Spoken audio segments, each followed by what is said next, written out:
وسوسہ تو ایک طرف رہ گیا، اگر وہاں شیطان بھی آئے تو ٹک نہیں سکتا، تو بھاگ جاتا ہے، وہ تو بھاگ جاتا ہے، شیطان بھاگ جاتا ہے۔ حضرت سیدنا غوث اعظم رضی اللہ تعالیٰ عنہ کے پاس آیا تھا، شیطان حضور غوث پاک کے پاس آیا تھا، آتا ہے پر اللہ والوں کے پاس ٹکتا نہیں، آ جاتا ہے، ٹکتا نہیں۔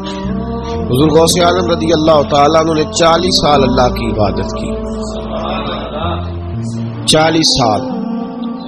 یہاں بھی لوگ بڑے پریشان ہو جاتے ہیں، کیسے جی کیسے کر لی؟ تو میں نے کہا قرآن پڑھو، والذین یبیتون لربہم سجدا وقیاما، وہ راتیں گزار دیتے ہیں اپنے رب کے لیے سجدہ کرتے اور قیام کرتے۔ تو یہ قرآن کی نص نے جب بیان کر دیا، تجھے کیسے شک ہو گیا؟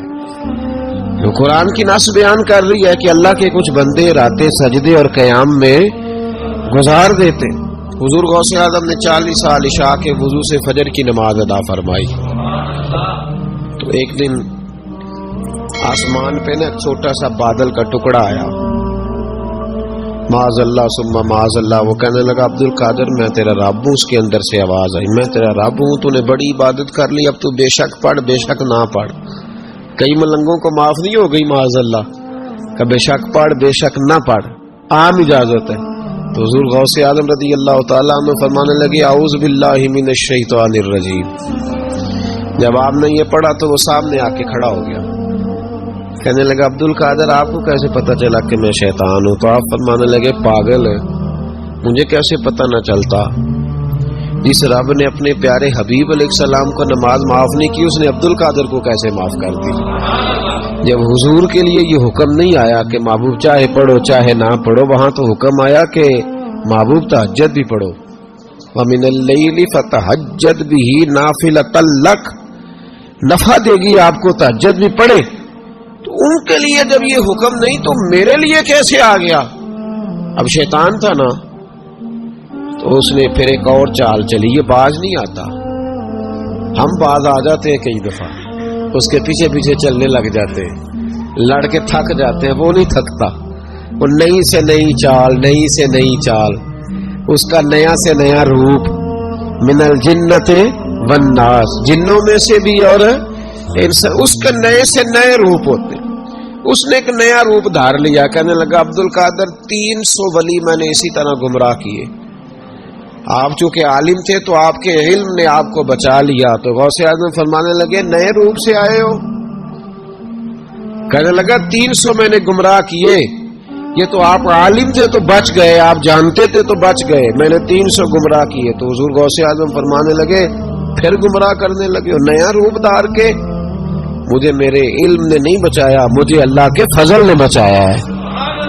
کئی عالم بھی تو گمراہ ہو جاتے ہیں نا، مجھے میرے علم نے نہیں بچایا، مجھے میرے اللہ کے فضل نے بچایا۔ میرے بھائی، میرے عزیز طریقت کے مسافروں، یاد رکھو، سمجھ لو اس بات کو کہ وسوسہ آتا ہے۔ وسوسہ، دو قسم کے مہمان آتے ہیں، دو قسم کے مہمان۔ ایک مہمان وہ آتا ہے جو آتا ہے تو بندہ توجہ نہیں کرتا، وہ خود کہتا ہے اس نے نہیں میری طرف توجہ کی، وہ مہمان چلا جاتا ہے، پتہ نا آپ کو۔